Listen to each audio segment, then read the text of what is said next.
Hey guys, so Lord here, back again with another review, and today I'll be taking a look at the Hasbro Marvel Legends Spider-Man 60th Anniversary IronSpider. Now before we get into it here, let's just take a look-see at both the front and the back of the packaging. So without further ado, let's get into it. Now before we get into the meat and taters of this review, outside of the obvious, we'll get into that in a minute, IronSpider does come with two, count them, two thwip hands, a pair of thwip hands, if you will. And for the price of $32 after tax, I would have preferred some wall-crawling hands too, but beggars can't be choosers, I guess. At least he didn't come with, I don't know, nothing, like most of the Bone Breaker wave. But with that being said, let's move old Webhead out of the way for a second and talk about this bullshit for a minute. You guys know me, I don't like to dwell on packaging on this channel. I show it and move right into the review.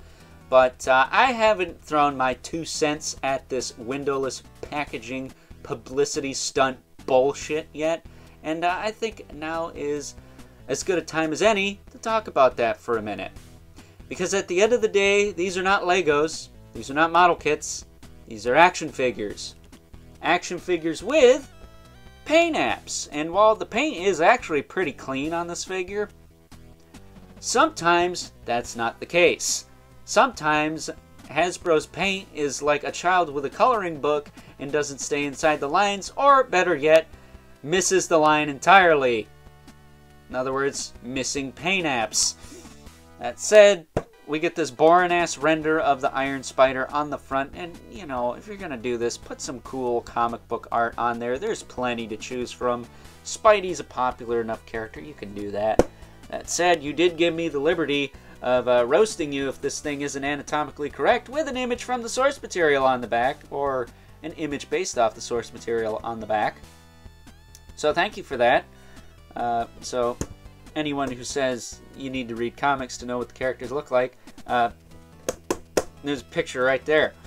That said, there is one. There's a barcode, you can scan it. I don't do that. Do you guys want me to do that more often? The barcode thing? And then there's all the legal mumbo-jumbo on the back. But another thing I'd like to mention, half the fun of buying figures is crinkling the cellophane. This sucks. Granted, it's not warped from being in a stupid action pose, but I don't like this cardboard tray shit. This is boring. Like, give me cellophane to crinkle if you're just gonna put a picture on the front of the box. Make it fun, man. Tissue paper and cardboard is not fun. Messing up cellophane, that's a good time. That's satisfaction. That triggers the dopamine rush in my brain. It makes me happy, man. And you're taking some of that happiness and joy away from collecting with this windowless bullshit. And not to mention they're all, oh, it's eco-friendly. So's biodegradable plastic, bitch. So yeah, again, artwork from the source material. Let's bring him in right quick. It's close enough, I suppose.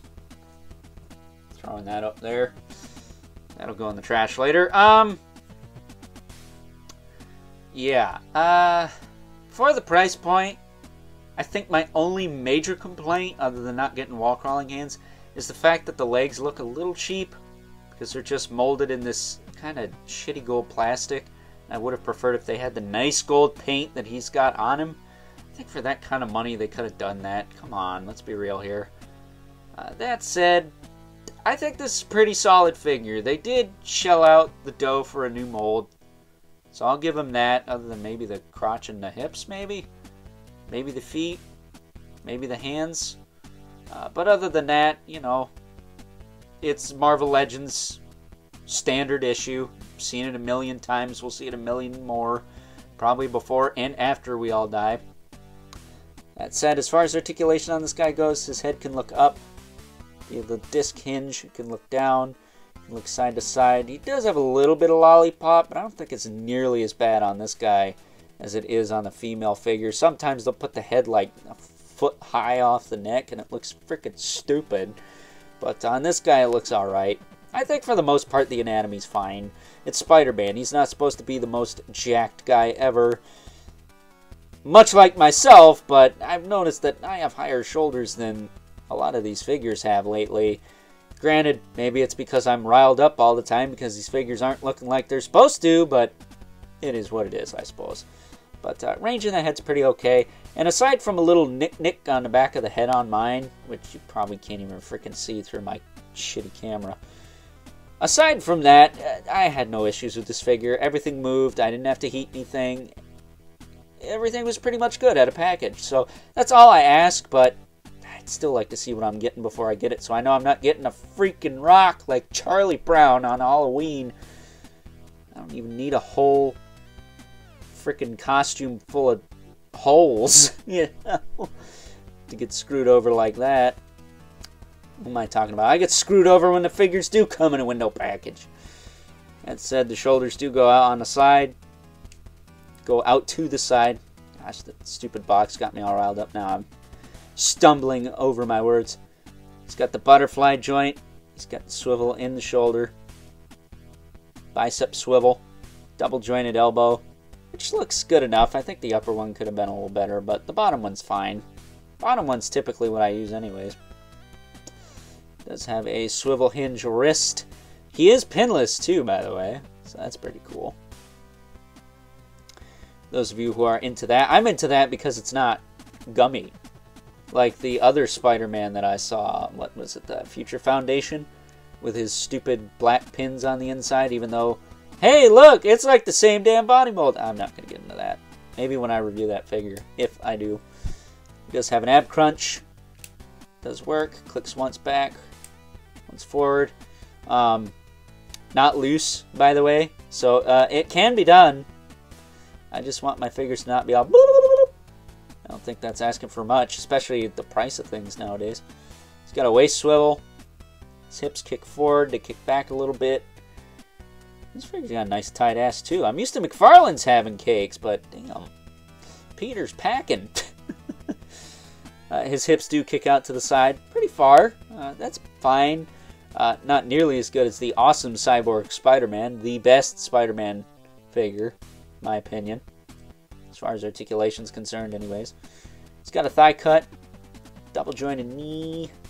That's pretty tight, so he ain't going to be flopping down on you. But crunching that up all the way. It's pretty clean. It's not bad. It's fine. Serviceable. Does have a boot swivel. Nicely hidden by the shin guard there. Does also have a hinge in the foot with a rocker. And peg holes at the bottom of the feet for the stand he does not come with, which for $32 after tax would have been nice. That said, as far as his legs are concerned, they do have hinge swivel joints at the base. So you can hinge and swivel them around. He does have a hinge here with a swivel below the hinge, so it's kind of useless. But then he has the same thing here. He's got a hinge there with a swivel below the hinge there as well. Now, I will say, I don't really mind the lack of articulation, though I do kind of think it's lame that they do have these clearly sculpted joints here that don't function. That's kind of lame.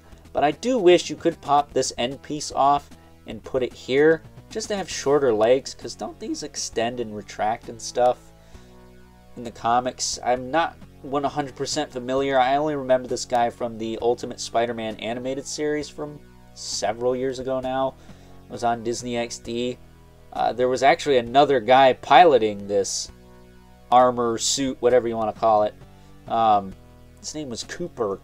Not to be confused with Cooper from Ben 10, who was voiced by Chris Pratt. So there's some trivia for you. But I think that's kind of cool. They give it its own alias later on in life, because I do believe that Peter Parker was the first to don this suit. But later on, it was a guy named Cooper, which I kind of prefer that. I like Peter Parker getting new costumes and designs as much as the next guy, but as far as I'm concerned, the symbiote/black costume is my favorite, and then next to that's the classic.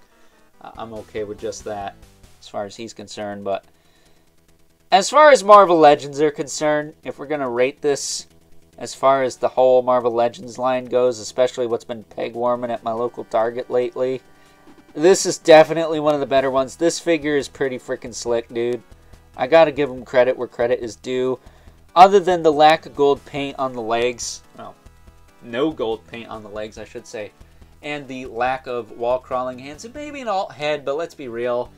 As far as Spider-Man's concerned, I always have him with the mask, or helmet in this case. Is it a helmet? I don't know. It's pretty skin-tight armor, if that's what it is. Much like the Extremis, I suppose. That said, I'm surprised they didn't just reuse the cane head. I mean, maybe it's because that head's kind of squinting, but it's very similar to this. Either way, despite its shortcomings, I still really like this figure. It's pretty freaking sharp. I think it would look better if the legs were painted gold. He came with the wall crawling hands, and if they threw on some candy apple red paint on this figure, god damn, it'd look freaking sexy as hell. It looked like a freaking sports car. But it's Hasbro. We shouldn't expect them to do that much. I'm at least grateful that they're at least giving somewhat of a shit about Ghost Rider and giving him his own retro card release. I mean, let's be real. I'm not an MOC guy, but if I could afford it, I would buy 2 of that son of a bitch, because that is a sexy looking figure right there. But with all that being said, I think this is probably one of the best Marvel Legends of the year, despite its shortcomings. That's my story. I'm sticking to it. So that being said, let's now move on. Take a look at some size comparisons. First up, here is IronSpider next to a couple other Spider-Man figures utilizing similar body molds and body parts. We have the Ben Reilly, aka Sensational Spider-Man, utilizing the retro Spider-Man body because he's the closest thing I have to a traditional looking Spider-Man on this body for now. And then we also have my guilty pleasure, the Target exclusive Cyborg Spider-Man, which is one of the best Spider-Man action figures out there. Fight me in the comments if you will, but I can't help myself. Eric Larson is freaking badass. But as you can see, yeah, he scales pretty well with any other Spider-Man figure we've gotten because he pretty much utilizes the same body mold for the most part. I would say more so the Cyborg Spider-Man than the Retro Spidey, but even then, I think the Retro Spidey does take some cues from the Sunfire Bullseye Spider-Man 2099 body buck, if I'm not mistaken, so, you know, it works. Up next, here he is alongside my favorite versions of both Iron Man and War Machine from the Marvel Legends line, at least for now, until we get tried and true versions of how these guys appeared in the 1990s Iron Man animated series, that is. But for right now, I think this version of Iron Man looks freaking fantastic alongside this new IronSpider. The colors match almost exact. Almost. I would say, if anything, the reds are closer than the golds, but throwing War Machine in there, got a pretty worthy looking squad on our hands. That said, if you haven't been able to tell, I really love 1990s Marvel Comics. And last, but certainly not least, we have our 2 regulars, the Mythic Legion's Brother Mandibulus. Living Spawn was usual, towers over everyone, and if having freaking Spawn in almost every single one of my reviews doesn't prove how much I love 90s comics over modern comics, I really don't know what the hell does. So with that being said, time to wrap things up, some final thoughts. Overall, and while I do really love and enjoy this figure, I mean, if I'm being perfectly honest here, it's one of the best Legends figures I've gotten all year. I have to say, the windowless packaging and the price hike on this guy are what's holding it back for me personally. Opening a figure is part of the experience of getting the figure. It triggers that dopamine rush in our brains, gets us all excited. Got a new toy, it's awesome. Opening this guy was very bland, very boring, very unexciting. And that sucks. That, and at the end of the day, These aren't Legos. These aren't model kits. These are action figures. We ought to be able to see what we're getting before we get it, just so we can, you know, inspect it a little bit. Check the paint apps out. Make sure all the right pieces are in all the right places, you know? I don't think that is an unfair argument. And as I said earlier, I think if they were to do what they did with the Transformers Kingdom line, have a window on the front, but have the figures up against some cardboard held in with some ties, I think that's a happy medium. I think that would be acceptable. It wouldn't be the same, no, but we'd at least be able to see what we're buying before we're buying it. And as far as the price hike goes, I think for the price, you could do worse, but I do think we could have done a little bit better. The spider legs could have been in this nice gold paint that is on the figure itself, and we could have got some wall crawling hands and maybe, just maybe, an unmasked or helmeted, not sure which in this case, head would have also been very, very nice. Other than that though, I do still really like this figure, and if you've been waiting for an IronSpider that's a little bit more substantial, like myself, then this is a definite must-have. So with that being said, I hope you guys enjoyed this review. If you are so inclined, please don't forget to comment, like, subscribe, and hit the bell so you know whenever I upload more reviews like this one. If you haven't already, please hit me up on Instagram at Overlord Productions. But as always, keep comments civil, because the world sucks enough as it is, especially when it comes to buying Hasbro figures in the near to distant future. The overall experience just ain't going to be the same. Bit of a bummer, man. Bit of a bummer. And until next time, I'll catch you guys later.